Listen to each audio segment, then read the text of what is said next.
Oh, Wow. this smells like... I don't even know. That is exactly what this smells like. It's like. An amber sample jar. Yeah. Okay. I didn't know that. I didn't see you pour this. This smells like international, but like good. Yeah.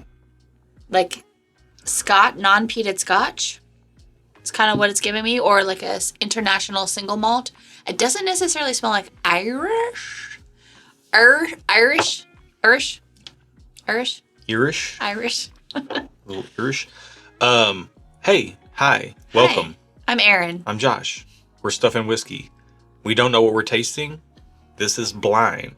But what we are going to do is we're going to taste it, tell you what we think about it, give it a rating, and then we're going to find out the price and weigh that against what we just tasted to tell you whether we think this is worth you checking out or not, based on the value of the pour and our multiple years of experience of doing this. But we're hardly professionals.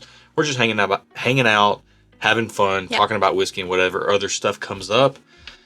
This smells, Erin said, not Irish. This smells like Irish whiskey to me. Yeah? I don't know. Maybe my whiskey dark. Anyway, here's what I'm going to say. It doesn't smell like bourbon, and I like it. Because I think I like international whiskey more than bourbon. So sue me. Anybody that's watched the channel for a long period of time knows that that's already true. So I don't think I've ever said it that explicitly, though. I should I'll let our video editor know to put in the breaking news banners and all that stuff. I mean, I have a video editor. Yeah, but I've also just never said it that explicitly. You just know. If you know, you know. But yeah, this just smells good. It smells like juicy fruit. Like the ripest of pears and peaches and plums. If there was a pear, peach, plum, genetically modified fruit, the juiciest one of those is in this glass. She right. Right here. She right. That's what it smells like. Yeah. Is that what, you think this is what a jackfruit smells like? No, I don't think jackfruit is actually sweet. Oh, actually, I think jackfruit.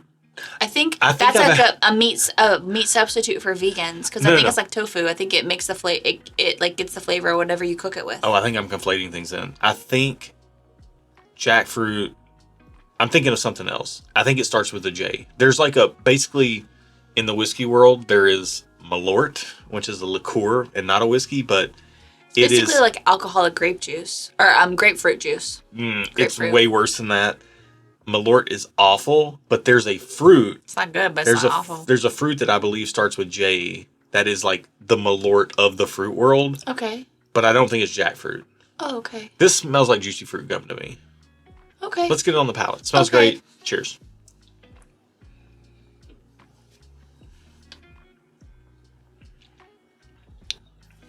All right. You know what?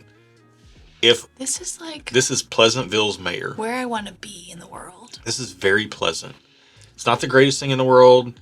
But it's nice. It's not like... It's nice. It's not like, whoa, Nelly. It's also not like, wah, wah. It's like, this is nice. I have a question to ask you. Okay. And I hate to even ask this because I kind of were this. Is this the nice guy? I like nice guys. Okay. Like, that was kind of my type. But you know what I'm talking about. Like, the nice guy that's so nice, but, like, girls don't give him the time of day because he, like... That was my type in high school. Okay. This is... Although... Maybe it wasn't. Yeah. That's what I thought my type was. And then, look, you went sideways. Now you're with a bad boy. Oh, my gosh. Yeah. Everybody that watches this channel regularly is literally cackling right now. You're a nice guy. Hence, my type. Hey. Nice guys do finish.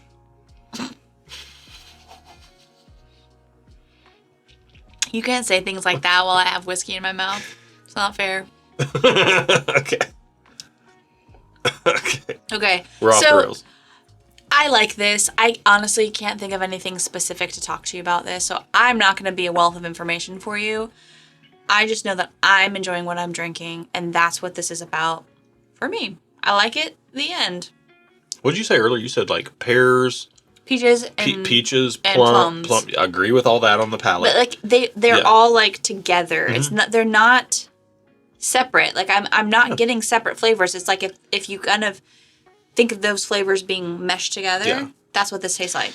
Yeah, there's like a little bit of like a shortbread cookie type of note in here. Like it absolutely tastes like something. It tastes like a jam. I don't want to go that far. Where do I want to go with this? It's like the peaches, the plum, or sorry, wow.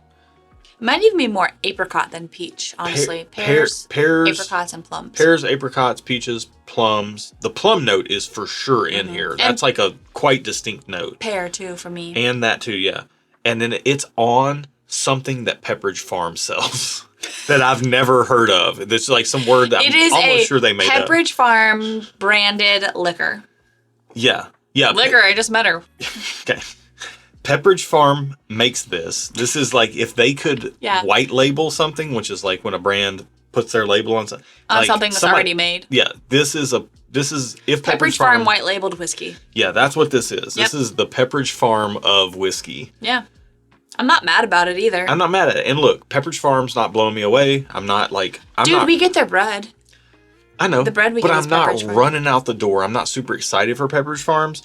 But I'll pay that extra good for it. And I'm not super excited about this whiskey, but it is really enjoyable. And I think that's exactly what I could say. Like to me, where this whiskey falls, because this is in a, as you can see clearly, an amber sample jar, which means it's a worldwide sipping spirit. Could be American single malt, but could be from elsewhere. This falls in the category to me like something where I would put Wild Turkey Rare Breed, Old Forester 1920. Like, it's not astounding, earth-shaking, ground-quaking, life-changing, but it's experience good, level whiskey. solid, dependable, which is kind of my type. All right. Before I feel more emasculated in this video... No, I feel like that's supposed to make you feel good. I'm just messing with you. Because I like that. I was working on the bit. I don't do improv. Working on the bit. Okay. Okay, sorry. I need to take... the improv cues are just... I need to take improv classes. Yes, and. You just go with it. Okay. You just go with it. My bad. Okay. All right. Back. All right. So anyways, before I feel more emasculated, let's go ahead and just find out our ratings on this. Yes, and then we'll find out the price. Thumbs up. Yeah, I'm thumbs up. I like it. It's solid. It's good. Also, our DoorDash is coming soon, so we need to wrap this up. All right. 10 minutes. Number 11. Let's find out our price. 11. Shout out to Tool and the song Jimmy, which has stuff about 11 in it. Hold on. And also 11 from Stranger Things. All right, that's what I thought of. Okay. It's $60. As it should be. I'm saying thumbs up. Thumbs up. Yeah, good whiskey. it falls in the price of... For me, I'm viewing this as a worldwide sipping spirit equivalent to what Rare Breed is in the bourbon space. And Old Forester 1920. I literally named two $50 to $60 bottles. Did. I think this is exactly the equivalent. And I like that. Like, honestly, that's kind of like my sweet spot. All right, what are we drinking? We are drinking Kavalan? Kavalan? Oh! Is that how it's pronounced? Yeah, Kavalan. Kavalan Distillery Select. Yeah. This is a Taiwanese single malt. And this is thanks to Bill and Delia Kavanaugh. And they came here to our home and hung out and left this bottle. Oh, we have the bottle? Yeah, because Bill was like, Thank you, Bill. Yeah, thank you guys. Thanks, Billiam. And I remember when we tasted it, I was like, oh, this is really good. Yeah. Like, this is like solid. This is good whiskey, enjoyable. I like it. I agree. It would sit for me if I was like if I had my own little whiskey shelf, it would sit right next to the Rare Breed. So like if I was feeling like I wanted bourbon, I would do the Rare Breed. Mm-hmm. Non-chill filtered is my preference. And then I would do this if I wanted something like a little more like international, not bourbon tasting. Yeah. I don't know. I don't have the time to go grab the bottle or look up all the specifics, but you've already seen it on screen. To me, this I could be totally wrong, but this feels like it might be a combination of like port and or sherry finished. Okay. Distillate as well as ex-bourbon too. Like it's almost like it's got all elements, all three of those. It's got a great color on it for what's probably fairly young whiskey. Taiwan, I don't have any... I'm not a geography major, so if you showed me a map and asked me to locate Taiwan, I'm going to fail. I'm just going to go ahead and warn you right now. You're such an American. I agree. Although I am too, so I can't judge you for that. Yeah, that's fine. You know, I don't know what the climate's like. I don't know what finishing is on this. I enjoyed the whiskey, I do remember that when we tried it, I liked it. Mm-hmm. And Bill was like, it's all right. Like, if you want to keep the bottle, that's fine. And I was like, cool, I'll keep it and put it in the pool. Yeah. It's been in here for Lord knows how long. Years. Yeah, the last time Bill was here has been years. Yeah, so that's the blind sample pool popping up for you there. But yeah, I think this is the impression it left on me back then was the impression it has left on me now. And I've grabbed this bottle every once in a blue moon when I'm just in the mood. Like, I just want to try something different. Like, let me grab that Kavalan. That's what they're good at. However, they also do make some like really good high-end products. Oh.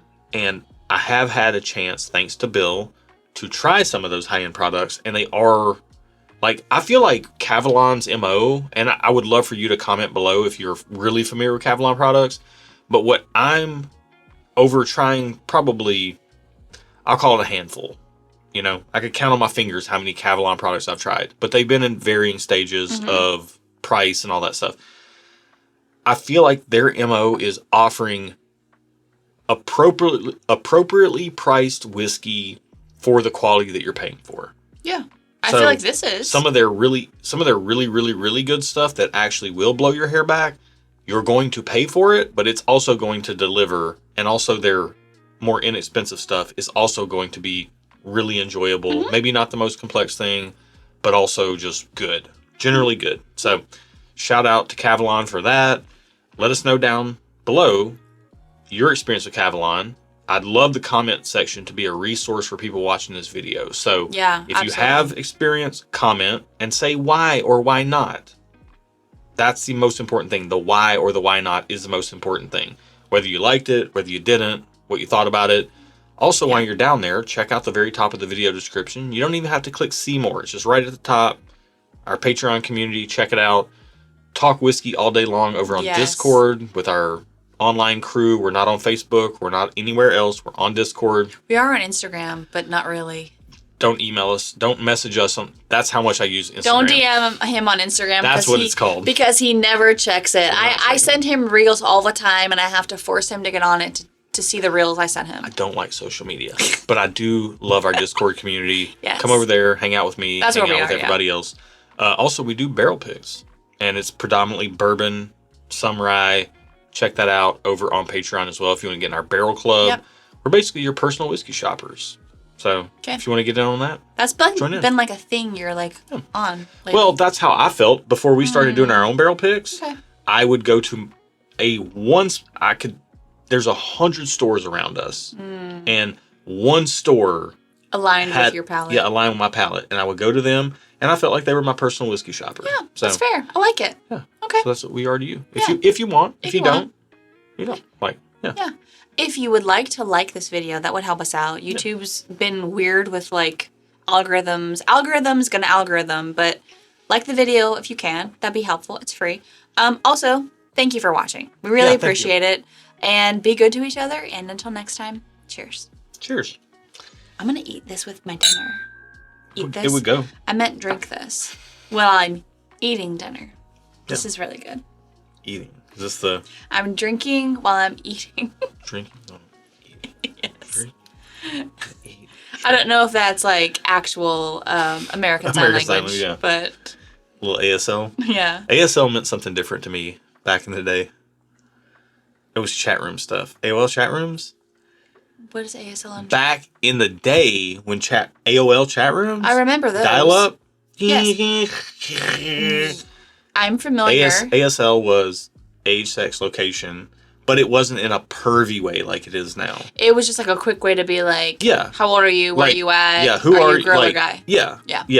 And it got pervy, and that's disappointing. That's unfortunate. But back in the day, it was just like, who are you? What are you into? Yeah. And for me, it was like I was cruising the internet to find guys who like cars. So you could talk car stuff? I met a guy, shout out to this guy. in Oklahoma City. His Okay. name was also Josh. Okay. He was so... Okay, so pretty much 50% of millennial men are named Josh. No, that's... Or John. No. So 25 are named Josh, 25 No. are named John. No, you're conflating things. Okay, continue. All right. We're in the year of our Lord 2026. Yes. I'm going back to 1998. Something. Okay. 1999. 1999. I'm rewinding the clocks 27 years. Okay. And I still remember Josh. I Yes, don't remember his from last Oklahoma name, City. From Oklahoma City, Oklahoma. And this was before I got my Trans Am. Yeah. My last semester of senior year, which was dumb. But I still had my Mustang. And he had a Thunderbird. Okay. But with a 2.3 liter turbo. And we connected because we both had 2.3 liter Fords, but I had a Mustang and he had a Thunderbird, but his was turbo, so his was better than His mine. was better. And So he wins. dude, we chatted on AOL like car stuff all the time. And you never talk about anything else. It was just car stuff. No, but I remember this guy, He was who a is boy now at a that man. time. Yeah. I was a boy. We You were were both both boys. boys. In some ways, we've both grown, but we grew apart. He still holds a special place in my heart. Yeah. That's the power of cars Dude, and connections. Wouldn't it be wild if like some random piece of the universe brought him to our channel and then he's like, oh my gosh, I remember talking to some guy from Josh from Tennessee. That would be wild. I do know I'm almost sure his last name started with a T. I used to know his last Do you name. I remember don't know his it like anymore. screen name? No. Oh, No. that's unfortunate. I don't even know what I was back then. Because then we could like reconnect old friends. Oh, that'd be so fun. If I would love only. that. You know what? The 90s and the early internet age was a weird time. Can Yeah. we just agree? Dude, Also weird, but also weirdly innocent and awesome. It was, and I have to tell you a surprising piece of information that I also Breaking news. was in the whole chat room situation. I know you were. When they were innocent and sweet. Yeah. And I like made a friend who was a boy, and my parents let me go to this boy's house. That's how you get it. Someone Was Chris Hansen there? No. It was like a legitimate guy. He was a couple years older than me. Was Chris Hansen there? But I remember specifically when I went to his house, I was wearing this choker because it was like 19. Was Chris Hansen there? He commented on how much he liked it. What? Okay. No, this goes back to the like A, naivete of us in the 90s and the internet, and B, the like how we would never do that now. Never. Okay. If you ask a cop, they have to admit this. I'm gonna ask you one more time, and I'm gonna. No. The question's different. Everything was on the up and question's up. different. Was his name Chris Hansen? No, I don't remember his name. I just remember I went to his house and we hung out. And I was a teenager, but he was also like a little bit older of a teenager.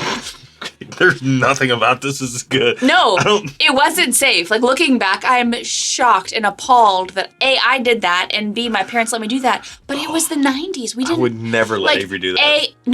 We I know. but we know what we know now. Like it was the mid to late 90s. I think it was like 98. And like Oh my goodness. maybe I was living in Ohio. So it had to be anywhere from like 96. That's where Chris Hansen's When from. did I move to Do you know Ohio? 98. I don't remember. It was that? the 90s. His hometown's in Columbus. It doesn't matter. It was the 90s. We know better now, and also it has gotten worse now. So I got lucky that it was safe, but also for the most part, it wasn't super dangerous like it is now. So, Question. but I do know I got lucky because Well- there were creepers on there back then, but it was also still so new that they weren't all out like they are now. Follow-up question. What do you make of the fact that, when you see statistics or you hear people talk about it, they say, oh, statistically, we're in a better position. Like, less stuff is happening now. We just didn't know about it before. I don't Like, know. statistically speaking, this is the safest time to be alive, period. Who says that? The statistics. Nobody The says statistics from who? From it. BuzzFeed? No, from everywhere. From everywhere. I need clinical. I need statistical data. Like back in the sources. day, kids would just get nabbed. Is it a .gov site that's giving these statistics, or is it like a .com site from like Vogue? Back in the day, kids would just get nabbed and nobody would know about it. Like, there's no way you would know about what's happening with Josh in Oklahoma City, Oklahoma before AOL chat. Correct. But like, we're just exposed to more information now. We are. But they're saying that it's a safer time to be. It's as safe now more than ever to be alive. Okay, maybe it's more safe now to be alive, but it is not more safe now to be on the internet or on social media. That's fair. Or chat rooms. Literally, if nothing actually predatory happens to you on social media, still being on social media is still the least safe place you can be. Right. On the internet. I think just live in real life. Probably it is safer now. Yeah. That's why these kids these days are talking about going out and touching grass. I would agree with that. I think everyone needs to touch grass every day. And also, hypocrisy. You hate outside. Well, the outside's trying to kill me. That's where the grass is at. The sun is giving me cancer, and I'm allergic to trees and grass. Okay. But I do need to touch the grass at least every day. Even though it is giving me reactions allergically. Okay. Seems like there's a pill you could take for that. I do. A chill pill. I gotta pee so bad.